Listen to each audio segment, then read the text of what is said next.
વડોદરા શહેર railway station ખાતે electronic guidance board અને દિવ્યાંગો માટે સ્પેશિયલ ઈ કારનો ઇનોગ્રેશન કરવામાં આવ્યો હતો. આ ઇલેક્ટ્રોનિક બોર્ડ સ્ટેશન પર મુસાફરી કરતા લોકો માટે રેલવે સ્ટેશનનો નકશો સમજવા અને મેપ તરીકે મદદરૂપ રહેશે. સાથે દિવ્યાંગો માટે ખાસ કરીને ઈ કારની વ્યવસ્થા કરવામાં આવી છે, જેની મદદથી દિવ્યાંગ લોકો એન્ટ્રીથી પ્લેટફોર્મ નંબર 6 સુધી જઈ શકશે. ઈ કાર તથા ઇલેક્ટ્રોનિક બોર્ડનું ઇનોગ્રેશન वडोदरा सांसद डॉक्टर हेमांग जोशी द्वारा करवामां आव्युं हतुं. वो जरूर की जाएगी। मुझे पूरा व्यवस्था है कि यहाँ पे हम अगर उसी पे बोर्ड पे अगर गुजराती में लिखते तो मिक्स हो जाता, कन्फ्यूजन होता।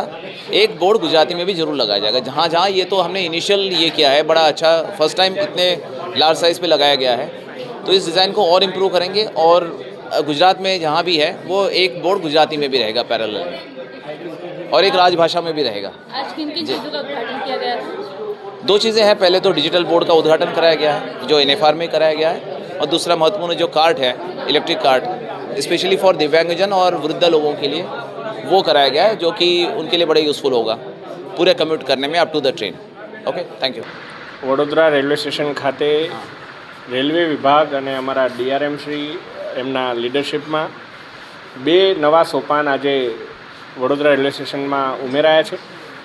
એક તો એક ડિજિટલ બોર્ડ કે જે સેલ્ફ એક્સપ્લેનેટરી બોર્ડ, અને આ બોર્ડની અંદર જ્યારે પણ મુસાફર આવે અને પ્લેટફોર્મમાં અંદર જાય પહેલાં એને બધી જ વિષયમાં ખબર પડે ક્યાં ભોજનની વ્યવસ્થા છે, ક્યાં શૌચાલયની વ્યવસ્થા છે, ક્યાં પ્લેટફોર્મ ટિકિટ મળે છે, કયા કયા પ્લેટફોર્મ કઈ બાજુ આવેલા છે, ક્યાં એસ્કેલેટર છે, ક્યાં લિફ્ટ છે, ક્યાં સીડી છે, બધી જ વસ્તુની એમને જાણ થાય એવું એક માર્ગદર્શિકાનું બોર્ડ આજે લોક ભાગીદારીથી એમણે ત્યાં ઊભું કર્યું છે. એનું આજે ઉદ્ઘાટન કરવામાં આવ્યું.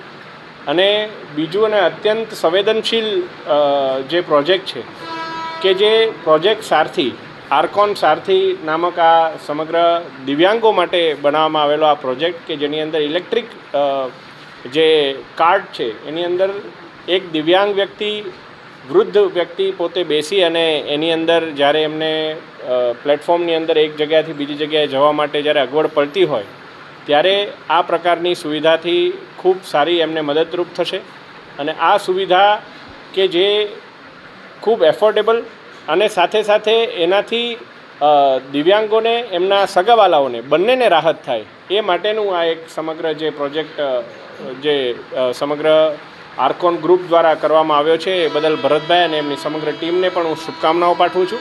અને આ બંને પ્રોજેક્ટ કે જે વડોદરા આપણું રેલવે સ્ટેશન એવું છે કે જેની અંદર એક પછી એક first time in the country એવા ઘણા બધા પ્રોજેક્ટ્સ ઉમેરાતા જાય છે. અને એનું શ્રેય હું અમારા DRM શ્રી અને એમની લીડરશિપની અંદર મારા DCM શ્રી સમગ્ર ટીમને પણ હું આપું છું કે હંમેશા કંઈક નવું કરવાની એમનો વિચાર હોય છે.